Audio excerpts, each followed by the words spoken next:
O Aqui Se Discute está no ar. Vem discutir com a gente. Olá, trabalhadores e trabalhadoras que estão curtindo aí a nossa Rádio Triplex. Pátria livre venceremos, como diria o Vitor. Tolinho. Vamos dar as honras aqui à nossa presidenta da CUT, nosso convidado aqui, Padre Kelder, e começar o... Aqui se discute. Isso aí, vamos começar. Então, boa tarde a todos e todas. Boa tarde, Padre Kelder. Muito bom ter você aqui. Você sabe que a gente admira muito o seu trabalho. Boa tarde, Tony. Boa tarde. E aí, assim, Padre, só para a gente situar um pouquinho, a ideia do Aqui se Discute é a gente falar para além da nossa bolha, para além dos nossos sindicatos, para além do nosso público, digamos assim. E aí a gente quer fazer faz umas conversas sobre determinados temas. E a gente queria ter conversado um pouquinho antes do Grito dos Excluídos, para falar um pouco do grito, para falar da campanha Paz e Pão, e para falar aí, do Cerâmica pela Vida, que a gente quer te ouvir um pouquinho. A gente sabe da importância que é do acompanhamento que o vicariato, né, que você é responsável, faz. Fala um pouquinho para a gente como é que é esse trabalho. Boa tarde, Clemildes. Boa tarde, Tony. É uma alegria estar aqui com vocês, discutindo no Aqui Se Discute. É muito bacana, gostei aí do trocadilho, né? Muito, muito bom. E acho importantíssimo, assim, é um espaço privilegiado, né? Porque a gente também tem essa demanda e essa premissa, né? De falar para além da nossa paróquia, né? Além do nosso... redil ali, e a gente ter essa oportunidade de estar discutindo com os membros e membras dos sindicatos, né, os trabalhadores e trabalhadoras sindicalizados aqui do nosso país, é um prazer, é uma honra muito grande, né? Lembrando que o quanto que a igreja, na década de 70, ela foi parceira, ela foi uma parceira importante, né, na constituição das centrais sindicais, dos sindicatos, né, orientando os fiéis, os trabalhadores da década de 70, 80 a se sindicalizarem, né. Um dos compromissos maiores do João Paulo II, quando ele veio ao Brasil, foi se reunir com a CUT, tamanha a importância que ele via da sindicalização dos trabalhadores e trabalhadoras mundo afora, né. E ele foi o grande idealizador lá do Solidariedade com Leste Wałęsa, né? Ele difundiu demais todas as encíclicas dele, né? O termo que mais parece, existem pesquisas a respeito disso, era o termo solidariedade, né? Porque ele universalizou a luta sindical na década de 80, na década de 90. Né? Só te cortando um pouquinho, todos nós... ou pelo menos 90% de nós do movimento sindical, dos movimentos sociais, quer seja um movimento popular, de direitos humanos, qualquer movimento que tem nesse estado e nesse país, nós somos oriundos das comunidades eclesiais de base. Eu falo que a igreja aqui no Espírito Santo, ela é mãe dos movimentos sociais, né? Às vezes meio madrasta, mas nas suas... de alguns madrasta, mas na sua gênese, né, os movimentos sociais aqui do Estado, né, tem uma relação muito forte, porque foi um período também de muita vivacidade da igreja com as comunidades eclesiais de base, com a constituição das pastorais sociais, com a organização da grande vitória, né, porque na verdade se trata disso, na década de 70 e 80, que dá... o desenvolvimento da cidade, né, com as grandes migrações, né, o êxodo rural, os grandes projetos industriais, né? Então, a CST... Foi também a época da ocupação da Grande São Pedro, né? Então, uma coisa estava muito relacionada com a outra, né? Que era o lugar de toda fome. Toda pobreza, e que, para mim, é de muitas riquezas e de grandes belezas, né? Para mim, o pôr do sol mais lindo do mundo está lá na Ilha das Caieiras, né? E você falou do Papa, quando ele esteve aqui, eu tive o privilégio, na época, a gente foi lá em Resistência, onde é aquela escola Neuza Lemos. Nova Palestina. Nova Palestina, a gente fez lá aquela cruz. Aquela cruz de conchinhas pedra, que está lá até hoje. Foi a Freda, acho que é Freda Monjardim, eu esqueci o nome. Foi onde ele fez o discurso, foi né? Foi onde a gente o recebeu. Então, assim... Aquele muito mundo de gente, né? emocionante. Pois é, e lá ele já pontua, né, alguns problemas que nós estamos vivendo hoje. Por exemplo, a exclusão, que era um fato concreto. Eu digo que ele veio visitar São Pedro e acabou passando por outros. Veio conhecer São Pedro e aproveitou para visitar o Brasil, né, outras dioceses, né, porque ele tomou conhecimento da região da Grande São Pedro através de um livro da Graça Andreata, da Lama Prometida à Redenção, que é uma história belíssima da constituição ali daquela ocupação, né? Me ajudou muito quando eu fui trabalhar Tem lá. um livro também que o nome é São Pedro. É um vídeo documentário do... era Esse vídeo. um cineasta famoso aqui do estado, Foi esse. Hamilton... Acho que era Hamilton alguma coisa. Almeida. Hamilton de Almeida. De Almeida. Isso. Ele foi exibido quando inauguraram a Alice Vitória Hotel, que estava tendo em Vitória projeto Cidade de Porte Médio, que atendia aglomerado de Santa Teresa e adjacências, Maria Ortiz, que tinha a área do fio de alta tensão, Porto de Santana e Santa Rita, que eram os lugares mais... E aí, muito daquelas coisas, muitas das melhorias que tiveram nesses bairros é vindo desse projeto. Só que nos chamaram, o governo nos chamou para fazer o lançamento no Alice, que era chique, chique, chique. A gente não sabia nem entrar naquele trem lá. E aí vem Dona Odília, lá de Porto Santana, que ela já é falecida. E aí, quando começaram a exibir o documentário, assim, e assim, quem viu sabe, e a gente que sabe o que é fome, você via naquele espaço suntuoso, aquele documentário, menino disputando com os comida urubus, com os porcos e com os cachorros. Gente, Então, esse daí foi um saiu do aprendizado que eu tive lá eu fiquei em São Pedro 10 anos, né, praticamente. E quando eu cheguei em São Pedro, o lixo me incomodava demais. E aí eu comecei a falar sobre lixo nas comunidades e o pessoal entrava aqui, saía por aqui e tal, não sei o quê.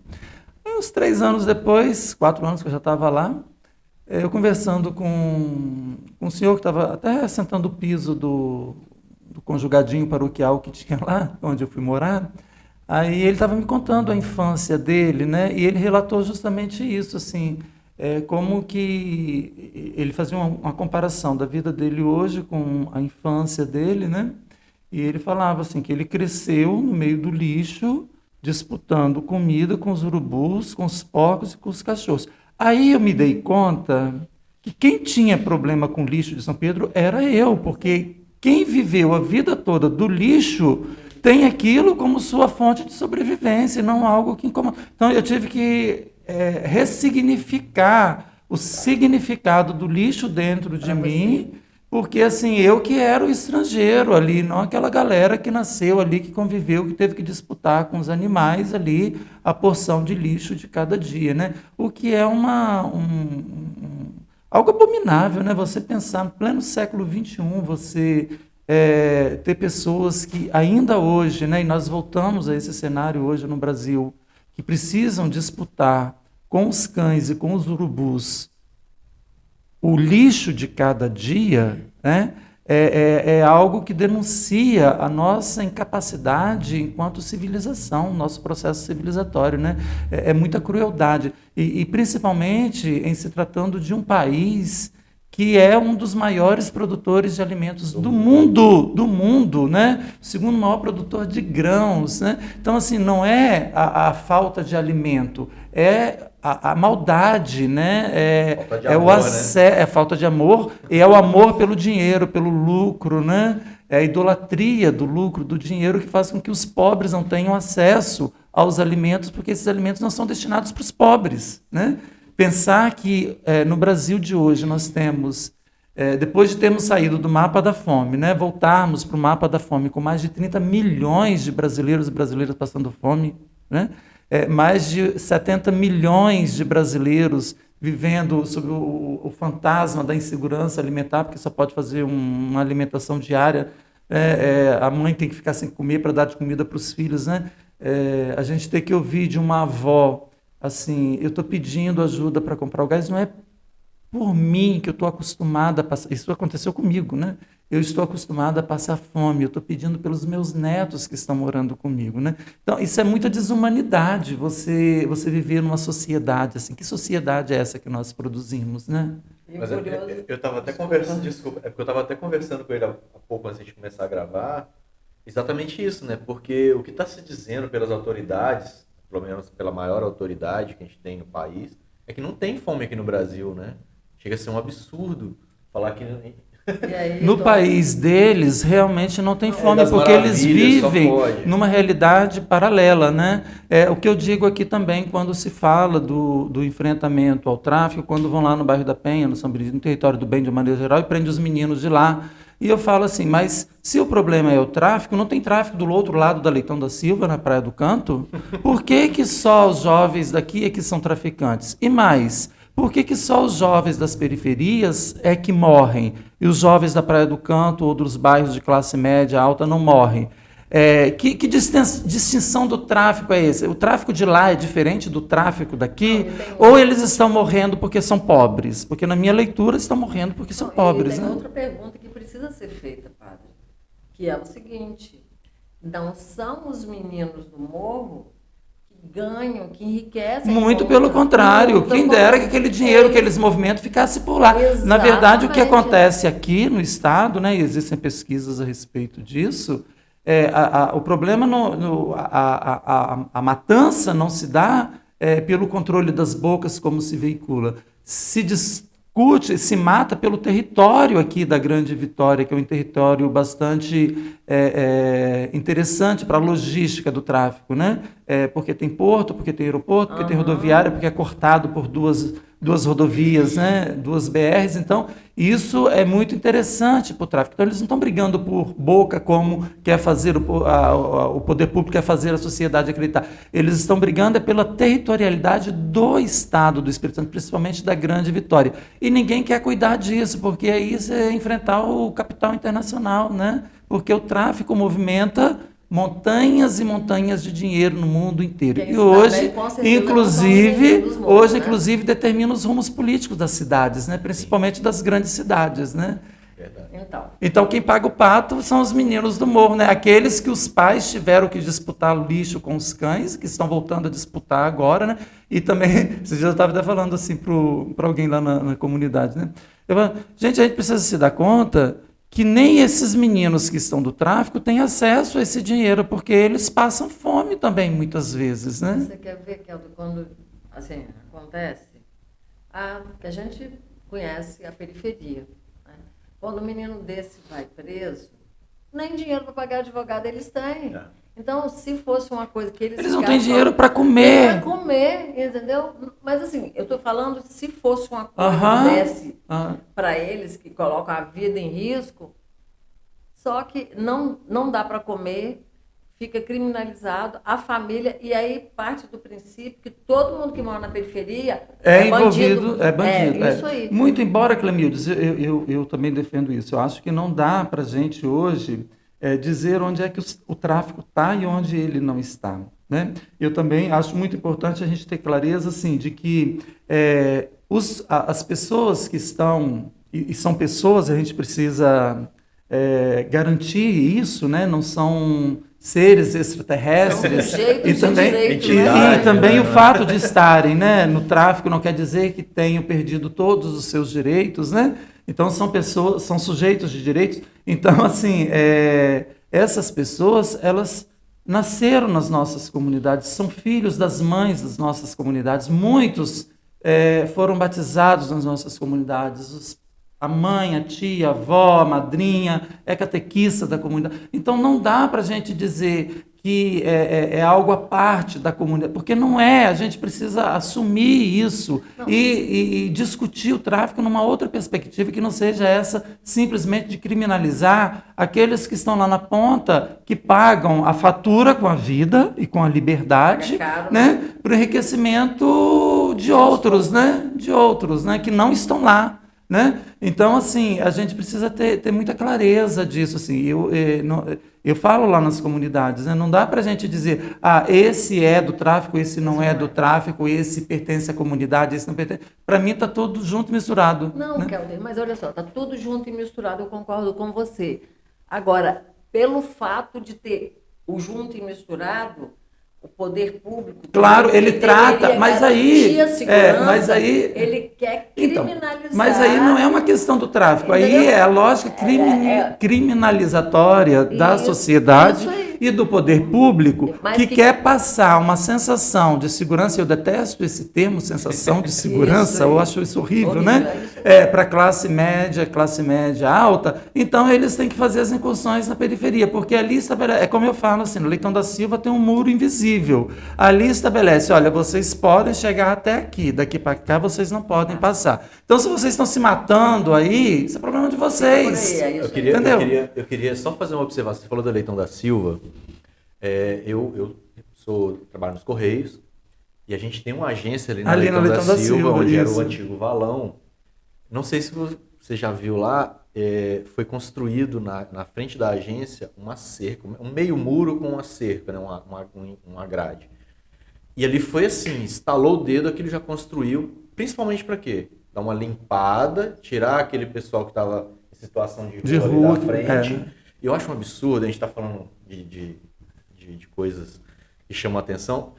A gente está brigando no sindicato para reformar, para acertar algumas coisas. Está uma briga. Venda Nova do Imigrante, os trabalhadores lá estão num cubículo apertado desde 2016, que eu estou envolvido na luta deles lá. E até hoje a gente não conseguiu resolver a questão do imóvel, para só tirar algumas paredes e consertar. Agora, para levantar aquele muro, para tirar o morador de rua, rápido. É a aversão que se tem aos pobres, né? Assim, não quer ter contato com a pobreza, né? Aí só é porque a gente está falando da fome. E eu volto isso tudo está junto e misturado também. Sim, tudo, uma coisa leva a outra. E eu volto a insistir naquele ponto que eles insistem em dizer que não tem fome. Eles insistem em dizer que tem muita gente com a barriguinha cheia, né? Tá gordinho. A gente não tem um país de pessoas magrelas, desnutridas, então não tem fome. É porque eles não andam nas periferias. Como que foi na pandemia? Qual foi o aumento disso? Sei que o pessoal de situação de rua... Explodiu, né? Explodiu. A gente tinha, por exemplo, aqui na Grande Vitória, a gente tinha cerca de 300, 400 pessoas. Hoje, para mim, tem mais de 3 mil pessoas morando nas ruas da Grande Vitória, né? Que você tem conhecimento. Que eu tenho conhecimento. Nós começamos a organizar a campanha Paz e Pão em 2018. Porque a gente já percebia que a fome estava aumentando nas periferias, né? Eu uso o exemplo, quando eu cheguei em São Pedro, um dos cheiros característicos que tinha lá, além do lixo, da maconha e do mangue, era o cheiro do churrasco, que era churrasco de domingo a domingo, nas calçadas e nas lajes, né? Depois de 2014, 2015, isso começou a rarear, entende? Quando eu saí de lá em 2017, já não tinha mais cheiro de churrasco. Então, vender, né? Não, nem churrasquinho. Então, assim, para mim já estava muito... Era visível o crescimento da pobreza, da fome novamente, as demandas, os CRAS pararam de distribuir cestas básicas, então essa demanda começou a chegar, bater na porta da igreja. Então, em 2018, 2019, começamos a organizar a campanha Paz e Pão, que é uma rede de ações contra a fome e pela inclusão social, né? Já prevendo isso, porque na nossa leitura, a partir de 2020, isso se intensificaria ainda mais no Brasil. E foi o que aconteceu. A pandemia, ela exponenciou isso. A gente vinha numa progressão aritmética e ela se tornou uma progressão geométrica. Então, ela explodiu, né? Mas ela já vinha anteriormente. E aí a gente percebe o quê? Que na medida em que a PEC da morte foi aprovada, na medida que a agenda ultra neoliberal ela começou a ser intensificada no Brasil, os problemas sociais automaticamente avançaram, né? E aí não é só o problema da fome, né? É o problema da fome, é o problema da violência, o problema da saúde, as doenças que tinham sido erradicadas, né? Que agora voltam com força porque né? Não tem vacina para as crianças, né? Mas então, é isso, Kelder, que a gente, assim, sobre a fome eu queria destacar uma coisa, e é muito triste, mas que eu não vou me esquecer se eu viver 1 milhão de anos. Eu não vou me esquecer uma matéria que eu vi no Espírito Santo. Bom dia, Espírito Santo, pela manhã, que foi aquela entrevista que o Rafael deu, aquele rapaz que é a população de rua.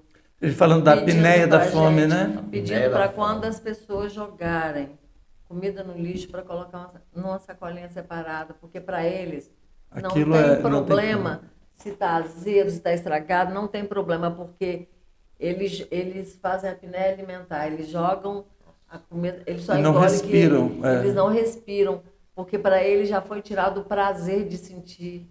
Então, gosto isso é da muito comida cruel, só pra né? sobreviver. Isso, para mim, Nossa.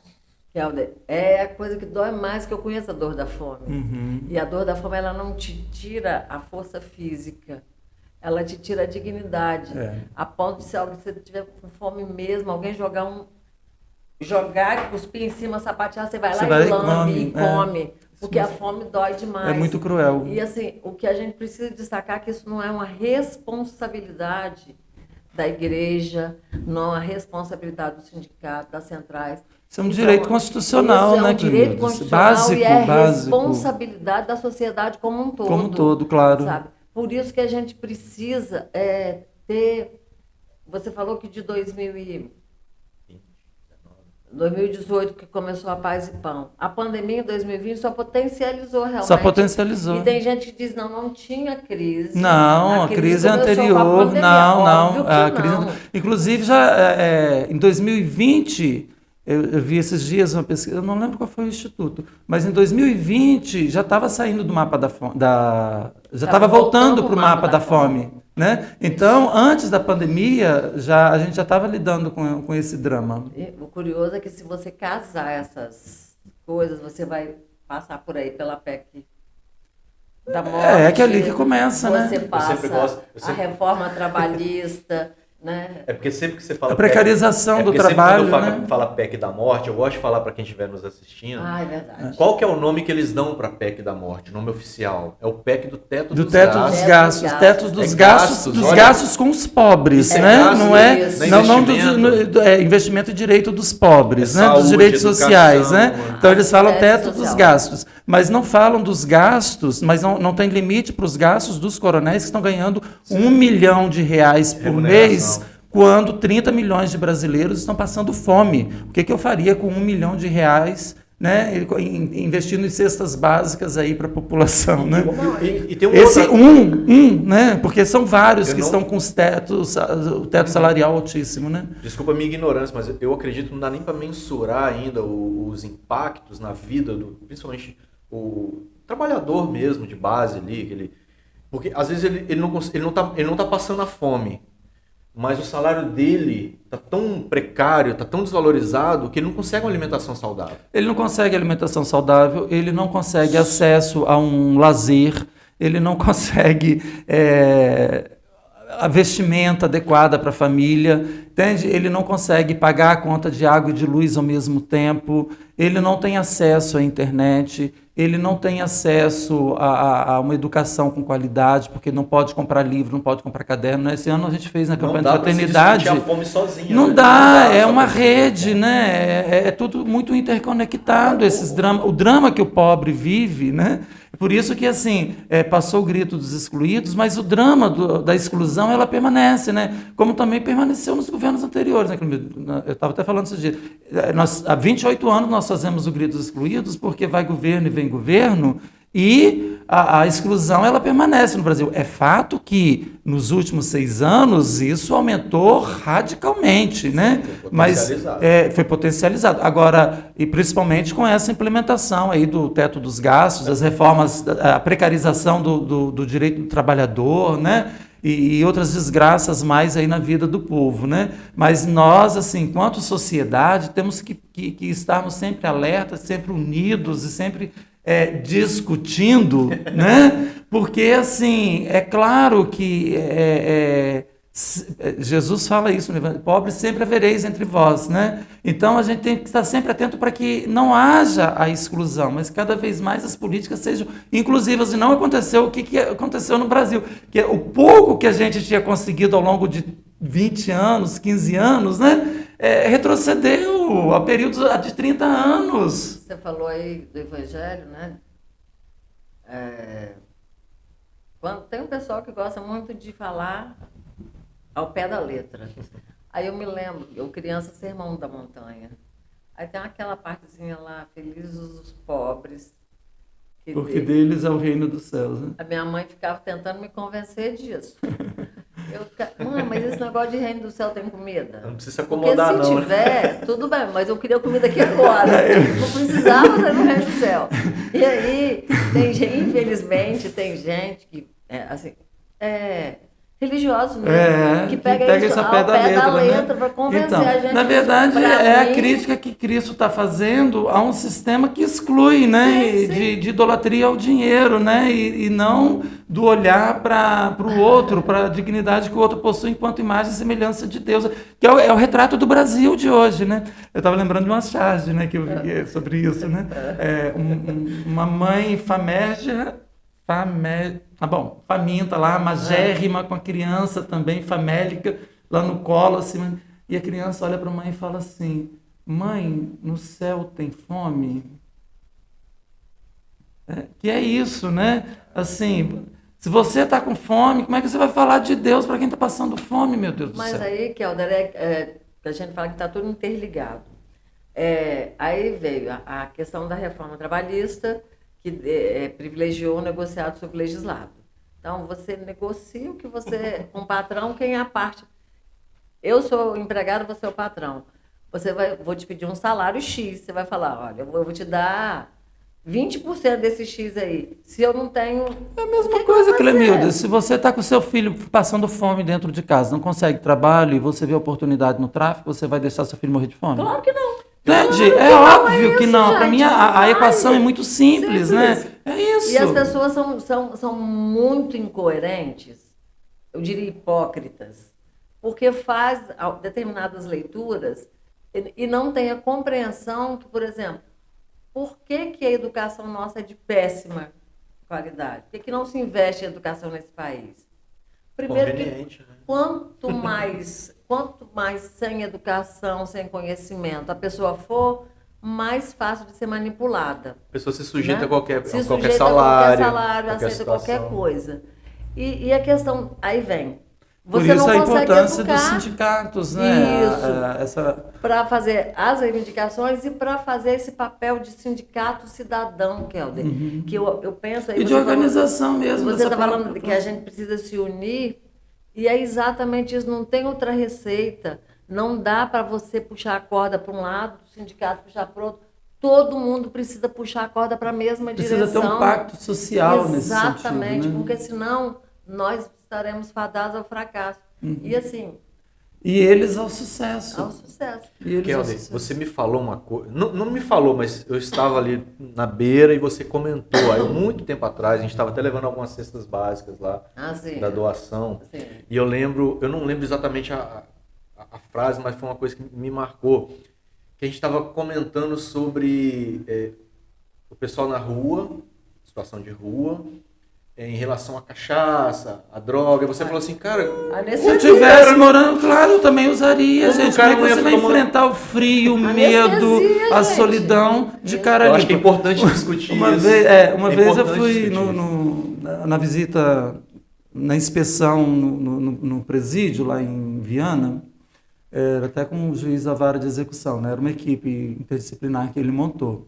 E aí, quando a gente chegou no meio daquele lixo, que aquilo lá não era um presídio, né? Era um amontoado de pessoas vivendo no meio do lixo, sem menor condição, menor dignidade. O cheiro ficava entranhado em mim durante uma semana, assim, sabe? Eu ficava passando mal durante... Eu imagino quem trabalha lá também a situação, né? Mas aí ele entrou e falou assim, ele encontrou uma guimba de maconha, ele falou assim...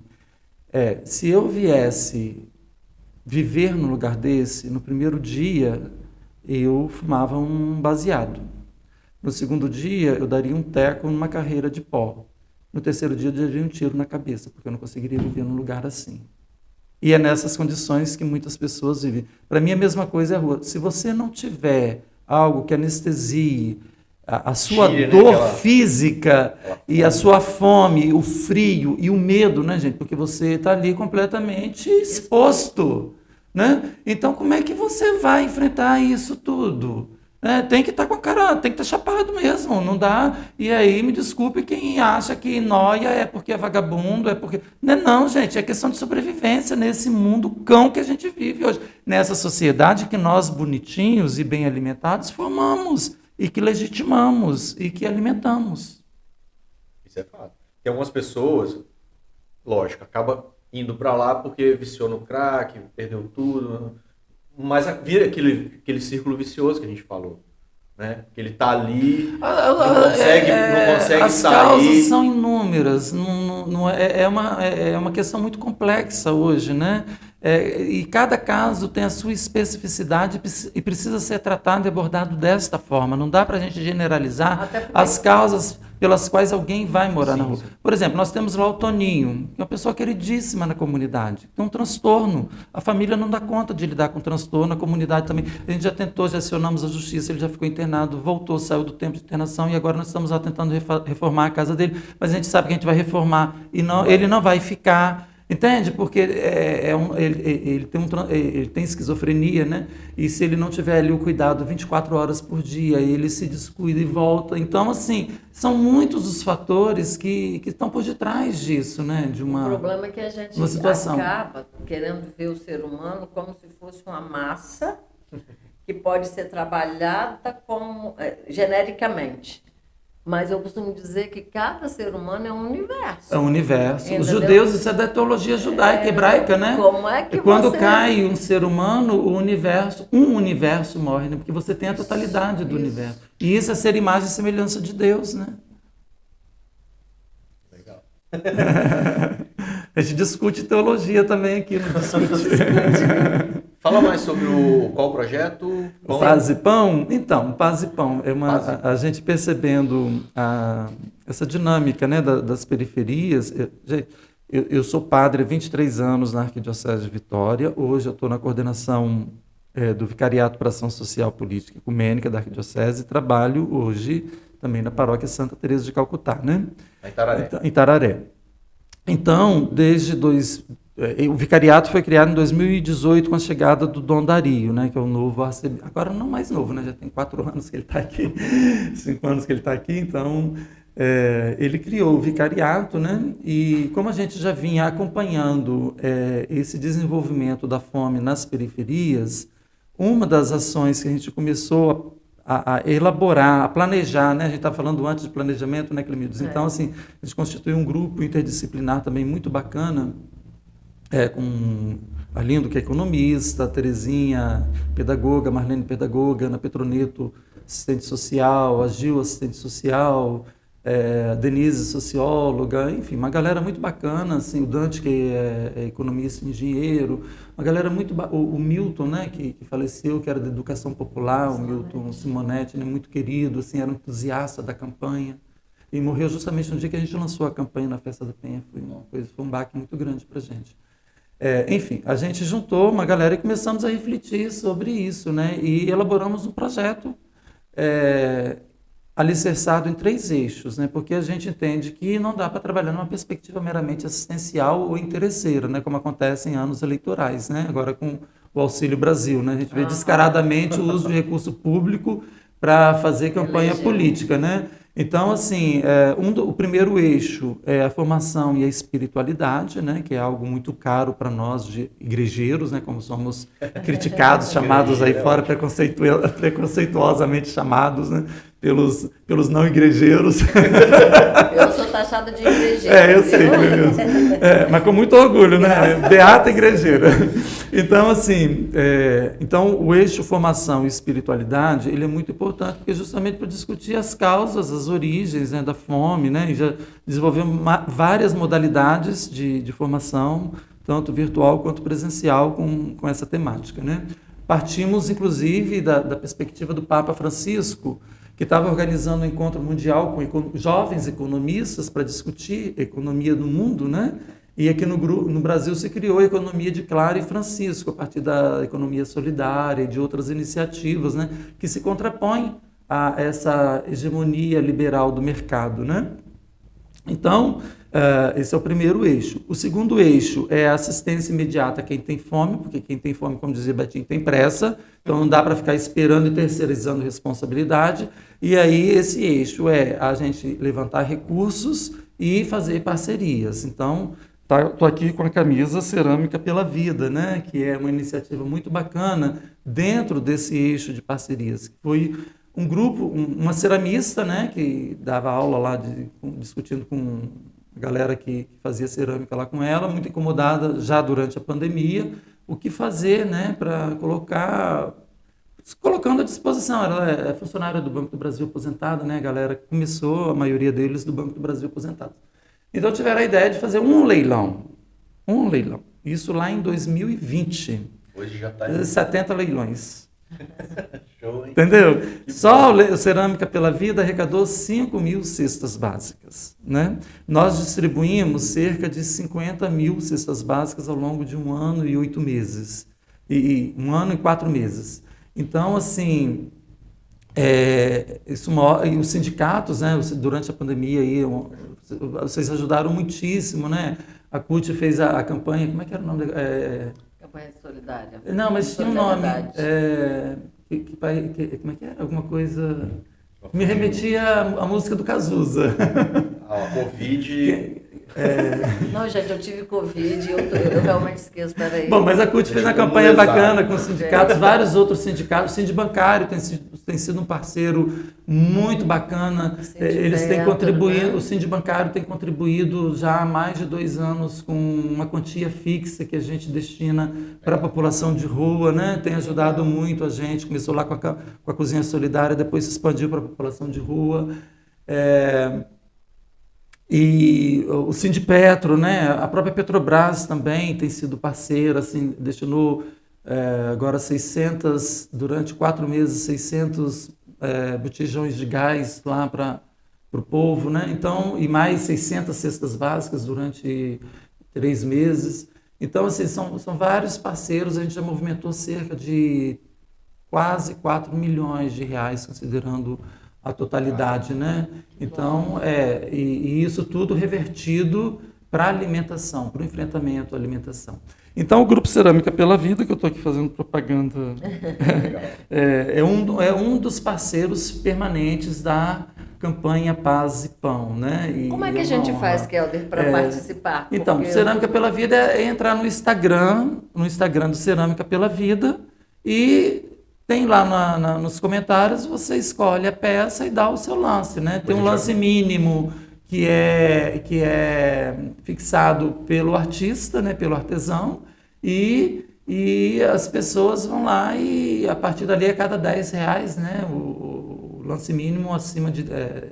cada lance tem que ser superior a R$10, né? Depois dê uma olhada na descrição desse vídeo que a gente vai colocar, que a gente vai acompanhando pelo YouTube, o link direitinho para poder acessar. E tem dado muito certo. E para elas também, eu estou falando elas porque a maioria são mulheres, né? Mas para o grupo está sendo muito legal, porque eles encontraram uma missão nessa atividade, né? Então tem um revezamento ali semanal das pessoas que monitoram, que acompanham os lances, e eles fazem uma pré-entrega, eles fazem a entrega, fazem depois o acompanhamento da pré-entrega. É um negócio muito bem organizado, muito bacana, está dando muito certo. E se espalhou pelo mundo todo, né? Tem gente da Holanda que compra, dos Estados Unidos, cerâmica, peças do Brasil inteiro que chegam, né? Porque é o próprio ceramista quem envia, né? Então você pode estar lá no Amazonas, você pode participar, você envia para quem arrematou aquela peça. É muito legal mesmo. E tem sido muito pujante, assim, tem sido muito bacana. Empolga, né? É empolgante, realmente. Isso lembra que é Dom João Batista da Mota e Albuquerque, né? O povo salva o povo, né? Isso aí. O povo salva o povo. E aí o terceiro eixo, que é, Clemildes, a incidência política, né? Que é exigir, né, do poder público que faça cumprir o direito do cidadão pobre, empobrecido, né? Porque o direito à alimentação é um direito constitucional. E, para mim, hoje, a maior de todas as violências é passar fome, né? Durante muitos anos, eu tinha como pauta a violência, né? Mais de 15 anos eu falava da violência em todas as homilias, né? Hoje eu vejo que a fome ela é anterior ainda à violência. Não tem como falar da violência sem falar da fome. E como que é o... E aí, eu falo assim, nós cristãos temos a obrigação moral de atender o pobre que está faminto. Agora, o Estado tem um dever legal, tem um dever constitucional de prover o mínimo necessário para a segurança alimentar dos cidadãos, né? E aí são coisas muito simples, como restaurante popular, que já existiu em Vitória, que funcionava muito bem, que foi extinto, que agora só vai ser inaugurado o ano que vem, como se a fome, quem estivesse passando fome hoje pudesse esperar até o ano que vem, né?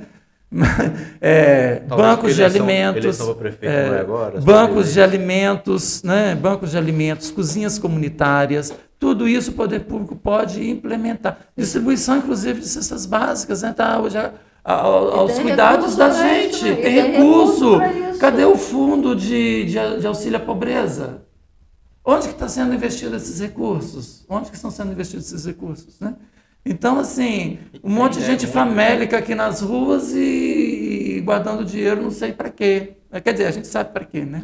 Mas Kelder, e como que é o final disso, né? Junta ali, pega ali as cestas básicas, como que você entrega, como é que chega as pessoas? Como você seleciona essas pessoas? Nós temos um fundo... E como que a gente faz para ajudar? Né? Nós temos um fundo que é gerido por um comitê gestor, né?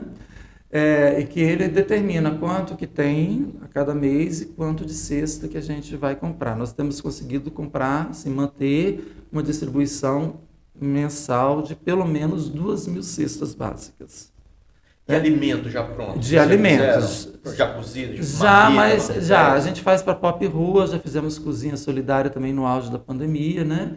Não adianta pegar a comida e não... Mas a logística é muito difícil. Se a gente, por conta da questão dos voluntários, da vigilância sanitária, tem um monte de regras que também precisam ser observadas. Então, a cesta básica ela é mais funcional, né? E você, pelo menos, está ali garantindo o mínimo do mínimo para 5, 6 pessoas durante 10 dias. Porque também tem os pobres são muito criticados porque pegam cestas em vários lugares, né? Se eu tivesse vivendo de cesta, também pegaria, porque uma cesta não dá para mais do que uma semana numa casa de 5, 6 pessoas, né? Então, você tem que realmente pegar em diversos outros espaços. Né? Então, nós temos esse comitê gestor que define a quantidade que a gente arrecada. Já temos os parceiros, que são os fornecedores, as distribuidoras, e temos 15.000 famílias cadastradas na arquidiocese. Então, nós temos um programa específico para isso, um site que organiza tudo isso. Essas famílias, elas estão lá na ponta, nas nossas paróquias. Então, as cestas, elas chegam nas paróquias e as pastorais, né, os agentes de pastorais das paróquias, eles se incumbem, então, de fazer a distribuição. Entende? Então, chega na paróquia, no dia tal... A família já está avisada, e então eles vão lá e pegam. Né? Aí algumas paróquias têm modalidade diferente. Por exemplo, a catedral ela faz distribuição de 3 em 3 meses. Né? Então ela organiza um dia em que ela vai lá, faz um grande mutirão e distribui 500, 600 cestas. Né? Lá na nossa, a gente faz a distribuição permanente, né? De acordo com... Então, cada paróquia ali a gente respeita também as realidades locais. Né? Nós somos 6 áreas pastorais, que a gente chama aqui na Grande Vitória, né? Vitória, Serra, Fundão, Cariacica, Viana, Vila Velha e Beneventes, né? Porque a serrana, a pobreza na região serrana ela é diferente, né? Por conta de ser uma área mais rural. Então, a gente está atendendo 5 áreas pastorais nesse momento, com 15.000 famílias cadastradas. E um grupo de mais ou menos 200 pessoas envolvidas nessa campanha, trabalhando. Que bom, Kelder. Assim, quando eu falei para você que eu admiro, acompanho já há um tempo o seu trabalho, desde lá de São Pedro, né, mesmo que distante, que a minha filha foi da Pastoral da Juventude. Você tem fome de quê, a campanha? Você tem fome de quê? Eu não lembrei de jeito nenhum.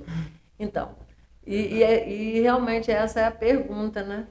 Fome de quê? Quando a gente fala da educação, da saúde, fala da PEC lá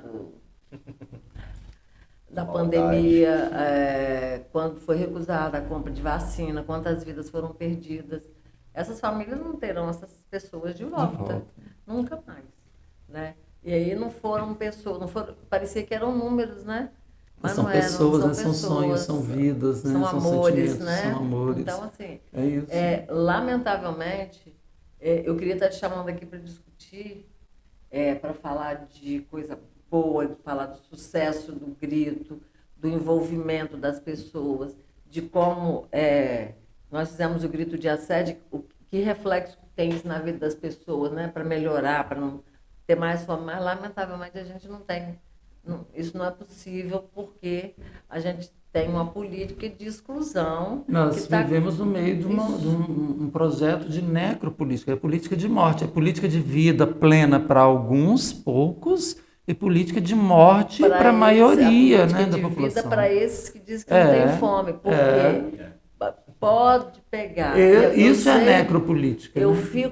Toda vez que um repórter me liga perguntando, foi proposto tal projeto sendo assim. Quem propôs? Foi fulano. Então pode ter certeza que é ruim. Fiz igual o Brizola. O Brizola falava que quando a Globo dissesse que era bom, quando a Globo fosse favorável, ele seria o contrário, porque não era bom para o povo. Então, assim, os trabalhadores, a classe que sustenta esse país, que é a mais penalizada. Certamente. Então, na pandemia, ao invés do Estado abraçar e socorrer, o que aconteceu? Tiveram as MPs que suspenderam contratos de trabalho, tiveram redução de... Aproveitaram para passar a boiada, literalmente, né? Os interesses da política, da necropolítica neoliberal que foi implementada durante o período da pandemia. Granada no bolso. Isso aí, mas assim, gente... muita crueldade, né? É muita crueldade, mas eu gosto de ser otimista. Claro, a gente tem que coisa que a gente não esperava que fosse acontecer e que, graças a Deus... A solidariedade, por exemplo, que a gente está vivenciando, né? Aí. Então, eu penso assim, a gente tem que ter o olhar, né, para essa situação, contemplar a realidade do jeito que ela é. Tem essas desgraças todas que estão sendo produzidas no nosso meio, né? Por quem tem a possibilidade, a capacidade, os recursos para fazer diferente, mas não faz. Mas, por outro lado, também tem muita resistência, tem muita resiliência por parte do povo, tem muitas ações, muita solidariedade.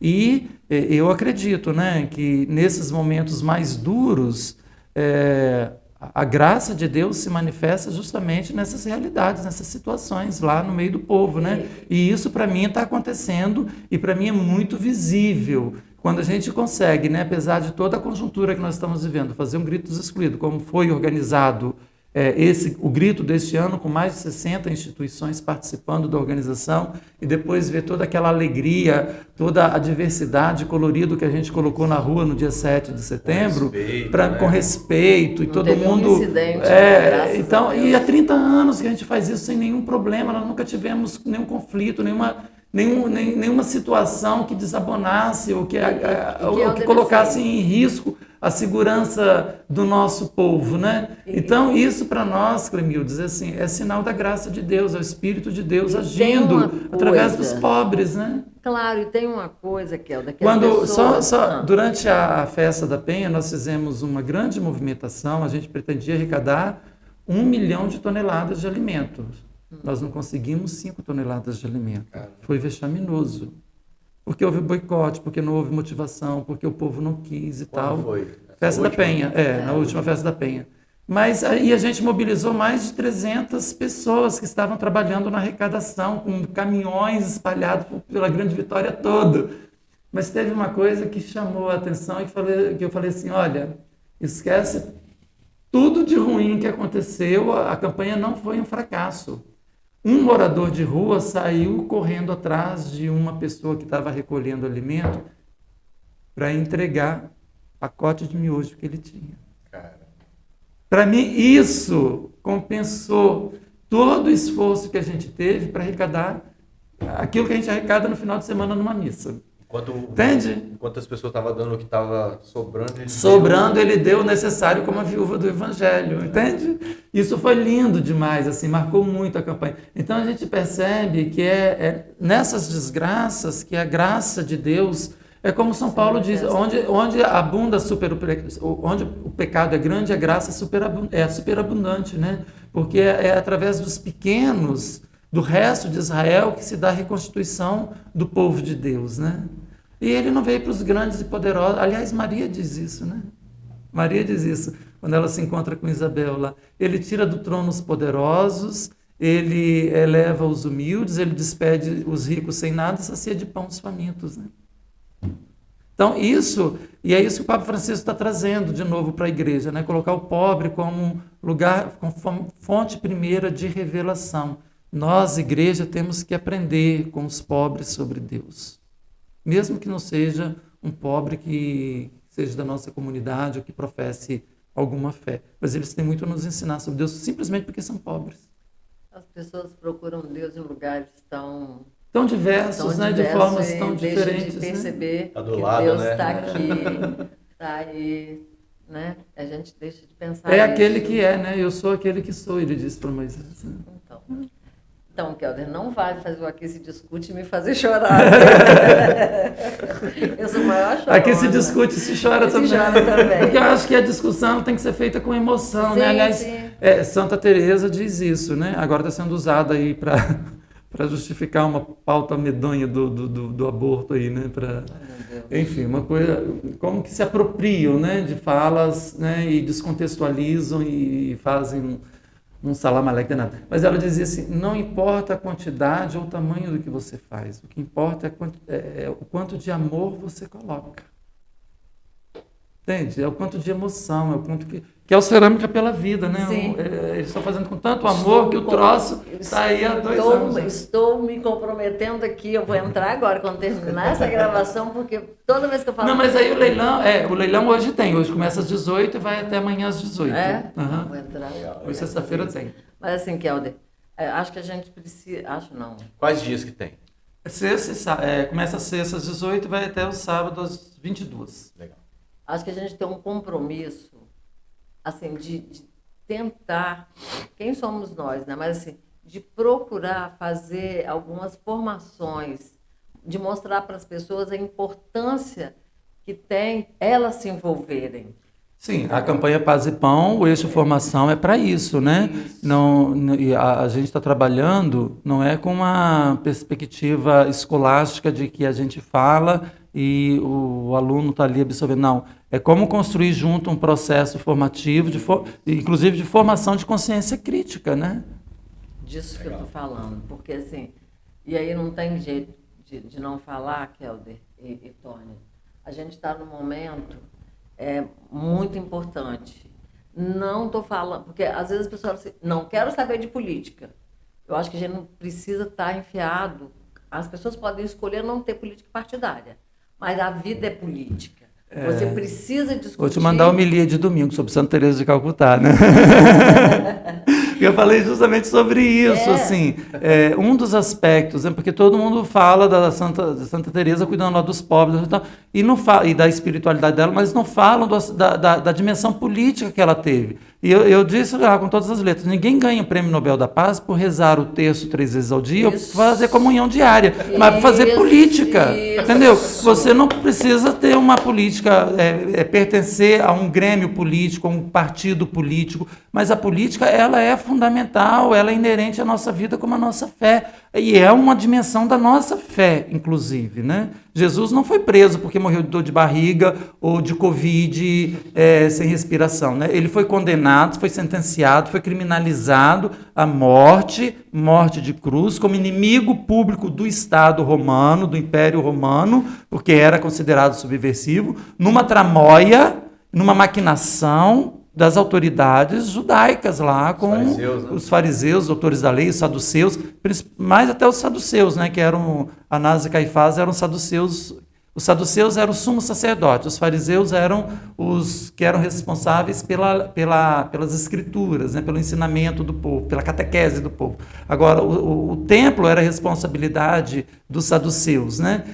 Mas todos se incomodavam com a postura e os ensinamentos de Jesus, né? Então, eles tramam com o Império Romano para condenar Jesus à morte, porque eles também não podiam sujar as mãos, né? Porque, mais uma vez, a verdade incomoda. Claro, né? claro. Então, assim, a morte de Jesus não é uma morte simplesmente religiosa. Ela é política religiosa, ela é uma morte institucionalizada. Contempladíssima, Kelder. Contemplatíssima. Show, hein? É isso. Isso. Então, gente, como o Kelvin falou, aqui se discute, mas se chora também, sabe? E eu não tenho problema nenhum, eu sou maior chorona mesmo, quando eu me emociono, fico brava, não tem problema. Mas assim, Kelvin, mais alguma coisa, Tony, que a gente pudesse Discutimos bastante aqui? já. Então, a gente já discutiu bastante, Muito mas eu bom. quero deixar uma porta aberta com você para quando o Júlio, que trabalha especificamente a questão da população em situação de rua, eu queria você e o Júlio aqui junto para falar sobre isso um pouquinho, para falar de número, para mostrar que só não passa fome nesse país quem vive falando um monte de besteira por aí, ao invés de cumprir o papel de ser o dirigente, o representante principal do país, cumprir o papel dele, está falando besteira e dizendo que não tem fome nesse país. Isso é cruel. Ele tem consciência, né? Isso é falta de humanidade, né? De sensibilidade com a dor do outro. Mas eu comparo coisa, que eu não quero nem falar o nome, eu comparo coisa ao que tem de mais cruel. Porque fica jogando essas cortinas de fumaça, falando esse monte de baboseira que ele fala, para a gente achar, nossa, ele é tão besta, mas não é não. Isso é de casa. Não, isso é estratégia, né? É para ninguém falar das casas compradas com dinheiro vivo, para tirar foco de um monte de coisa. Para não cobrar moradia, saúde, a defesa da vida, enfim, que a dignidade, né, do ser humano, se traduz, né, em todos esses direitos que são usurpados do nosso povo, né, dos pobres, moradores de periferia, o povo brasileiro, enfim. Muito obrigada, Padre Kelvin. Eu que agradeço a oportunidade, acho que é um espaço privilegiadíssimo. Então vamos juntinho nós três. Vamos juntinho nós três, falar que aqui se discute, se chora, se ri, se faz teologia, faz política, muito bom. Isso aí, Kelvin. Obrigada. Eu que agradeço, queridos. Valeu.